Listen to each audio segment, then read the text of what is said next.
It's mailbag time here on Chat Sports, NBA mailbag time. Harrison Graham, Chase Sr. with you. We'll answer your questions for the next 15 minutes or so use hashtag NBA or Super Chat. We'll start with Brian here, who sent in a $2 super. Appreciate this one, Brian. Mavs trade for Buddy Hield, Zach Lavine, or Lonzo Ball. How about we power rank those in terms of fit for Dallas? Who would you – obviously Lavine number one, I think. Well, Lavine at number one because he's the best player, but I'll put him third because Dallas doesn't have the assets to give up to bring in Zach Lavine unless they just give up 10 first-round picks over the next 20 years, which I don't think is going to happen. I do potentially like Lonzo Ball's a fit, but I don't think he goes there because the Dallas Mavericks are really high on Jalen Brunson. Ball dominant, rightfully so. Yes, he's ball dominant, but Jalen Brunson has really played well out of Villanova. Yep. Buddy Hield is a guy that you and I, Harrison, are keeping our eyes on as a potential target for the Mavericks. And I think Brian Ruiz might have been in the office with us when we were drumming up some of these trade ideas. That's a tease looking ahead here. Next up is Nik Teerth, Andrew Wiggins, and Jordan Poole, who's about to get called back up by the Warriors, and maybe one pick for Oladipo. Not the worst value, honestly. It really comes down to here, Nick. Will the Rockets take Wiggins' contract? And that's what you have to ask yourself here putting together this trade. So, Nick, appreciate you watching. Appreciate the comment. I actually am going to side with Andrew Wiggins. I think Andrew Wiggins is a better player. Andrew Wiggins has dealt with fewer injuries. And I think Andrew Wiggins still has more upside than Victor Oladipo. And over the last couple of weeks, Andrew Wiggins has actually been playing pretty well. Kevin Keepers, hashtag NBA, could Dallas trade for LaMarcus Aldridge or sign him if he gets bought out? Now, LaMarcus Aldridge rumors have been circulating because the Spurs are looking to trade him. Obviously, the trade deadline is going to come and go on March 25th, so a buyout could happen. Not a lot of chatter around Dallas with LMA, but I do think they would at least explore it if he does get bought out. I don't think a trade's very likely here. Don't think a trade is very likely. This is what we do know. If he has to go from San Antonio to Dallas, he gets to stay in state, no state income tax, and he doesn't have to move his things very far. True. As far as a fit, I think LaMarcus Aldridge could fit in well with the Mavericks. Yeah, I think he could be, think of Amari Stoudemire a few years ago when they brought him in to be a 15 to 18 minutes off the bench, high-volume scorer type. I think there's value there. He could be a part of that second unit led by Jalen Brunson, as he's been great. I'm intrigued, but don't look for a trade there. I think it would have to be a buyout scenario. So where will Aldridge play next? Because he's leaving San Antonio, whether it's via trade or buyout, so predict it for us. Will it be a team like Dallas? Could the Lakers make some sense? Where will LaMarcus Aldridge play next? Go ahead and get your votes in. Ezra Valdez, who and what would trade for Porzingis? Hashtag Mavs Now podcast. I'll have to check that one out.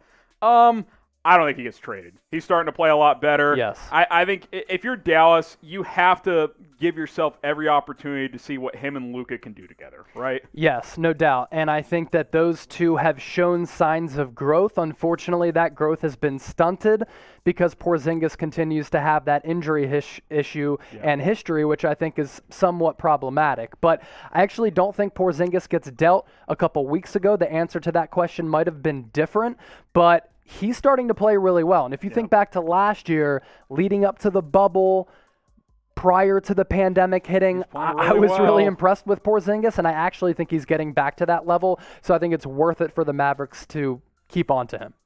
Now, here at Chat Sports, we have a ton of team-related channels, both for the NFL and the NBA. These are our 4 NBA channels outside of our main channel, of course. The Lakers Report is kicking the rest of these teams' ass. YouTube.com/LakersTV. We have a Warriors channel. YouTube.com/WarriorsTV. Mavs, Celtics. The point is, if you're a fan of one of these teams, go subscribe. All the links are popping up on screen. We'll make sure they're in the description as well. Those channels are growing every single day. You Lakers and Warriors fans recently, by the way, y'all have been showing out. So if you're a Mavs or Celtics fan, get to work because the Lakers and Warriors are running the show right now. Go subscribe to our team channels, and hey, you never know. We might expand in the future.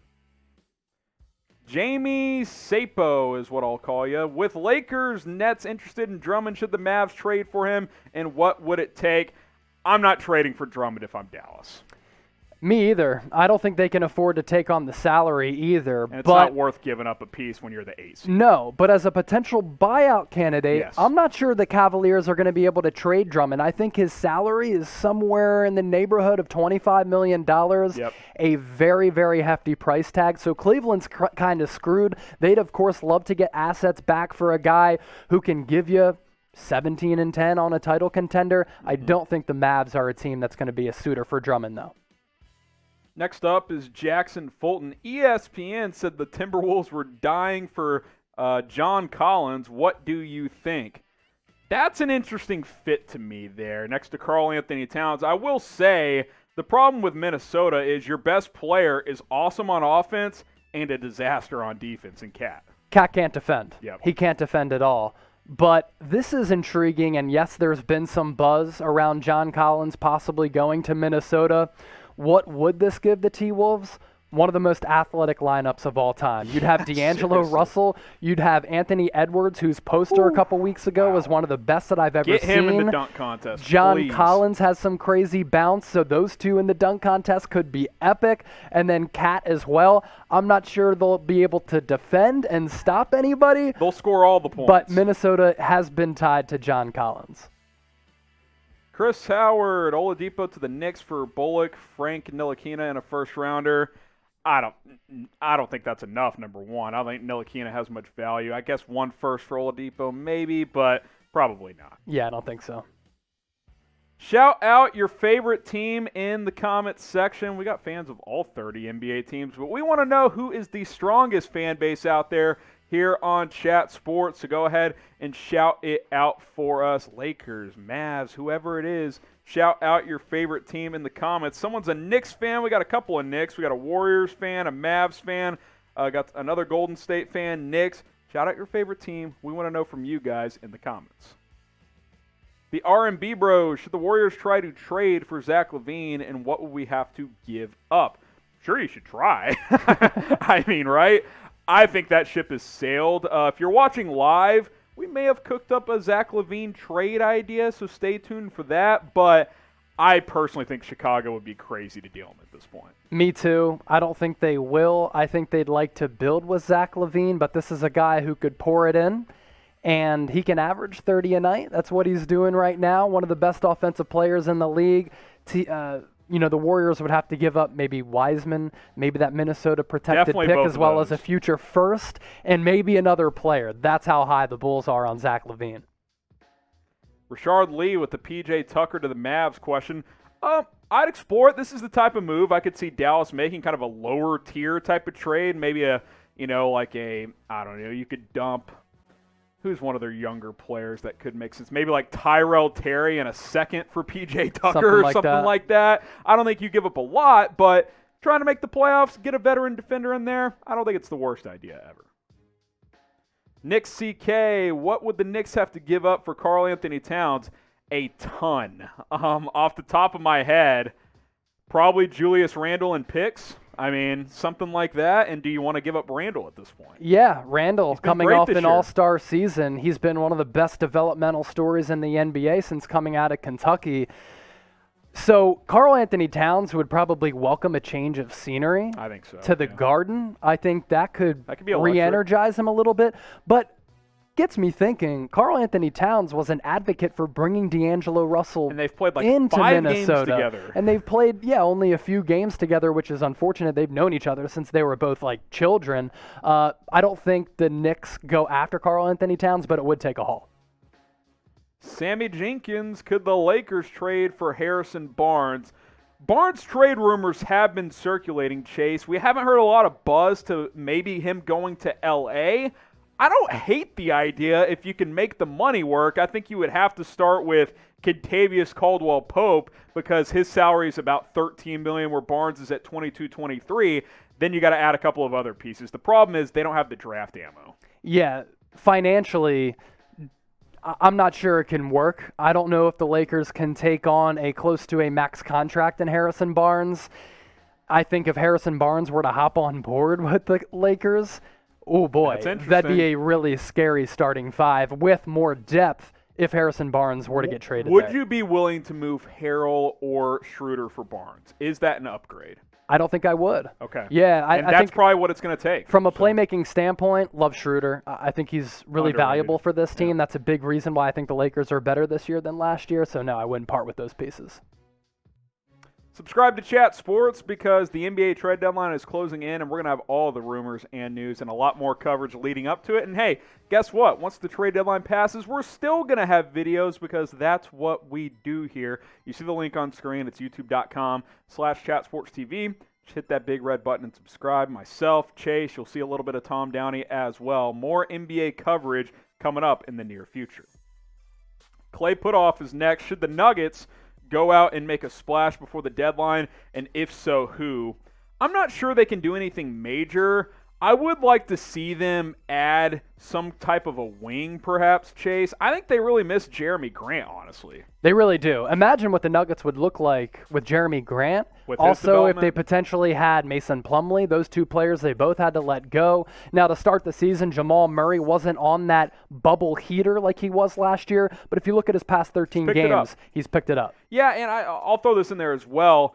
I know they only got him in the second round. I thought we'd see a little bit more of Bol this year, especially in the little run he got in the bubble last year, but that really hasn't taken place. So I'll be curious to see what his future looks like. But Denver's a team to watch at the deadline because they've kind of slipped this year compared to last year. Cash out Isaiah, great name there. Boston gets, these are the questions I'm looking for. Very specific. Vucevic, Al-Farouq Amino, Orlando gets Romeo Langford, Aaron Nesmith. I don't know which Williams. Robert, I'm guessing. They got Grant as well, and a first and a second. Their values probably aren't super far apart, so it doesn't matter there. One first for Vucevic isn't enough, I don't think. Not enough. Even with the pieces there, right? Right? Yeah, I don't think that's enough. I think it could take a second first-round pick. Also, cash out Isaiah with that formatting right there. You could put together some graphics for Chat Sports. Exactly. Nice work Looking there. for an internship? Let us know. There you Let go. us know in the comments. Tazzy 27, what are some moves you think OKC can make? Look, keep playing the young guys, right? Yeah. I mean, they've overachieved this year. They beat Dallas the other night. I know the Mavs were sitting Luka and KP, but even after those guys, they still should have better depth than OKC. Couldn't get it done. Keep playing the young guys. Sell a veteran or two, whichever ones you got left, and keep building for the future. I will say this: Sam Presti, his name was skipping my mind. Their GM. He's got a lot of first-round picks to play with in future years. So I think this offseason, this is a team to watch to maybe make a splash. I agree. Rockstar, Cousins to the Warriors. I'm waiting to see what happens with Boogie, Chase. He's been available for about 2 weeks now. Yeah, been available for 2 weeks, and there have been no bidders. And I think DeMarcus Cousins potentially maybe is just waiting for the right team to go to. But, man, when you talk about players who are in that what could have been category. He's near the top of the list. DeMarcus Cousins is right at the top of that list. When he was at the end of his tenure in Sacramento, when he went to New Orleans, he was great. The modern towers. He was him and AD. great. Him and Anthony Davis were a dynamic and lethal tandem, but injuries have just killed him, so he doesn't have much value anymore. Jimmy Pope. What center could the Raptors trade for? They've been linked to Drummond. That's kind of quieted down recently. If I'm Toronto, I'm seeing what's up with John Collins. I would rather, if I'm going to make a trade for a piece, if I'm Toronto, I want it to be a young piece. Like, I don't think an Andre Drummond does anything for me right now because I think that the Lowry-centric era is, fading away a little bit. John Collins, though, I'm down. Yeah, they really miss Serge Ibaka. I'm so glad that you put that into the universe because Toronto, like Miami, it's a player development machine. Yes. And John Collins is only 23 years old. Yes, he has a lot of talent already, but if he goes to a player development hub like Toronto, I mean, they've Anunoby, Siakam, Norman Powell, Van Vliet. The list goes on and on. Get him in there, and he's going to be an all-star within 2 years. Beat Tmoan, Victor Oladipo, and PJ Tucker for D'Angelo Russell and a pair of second-round picks.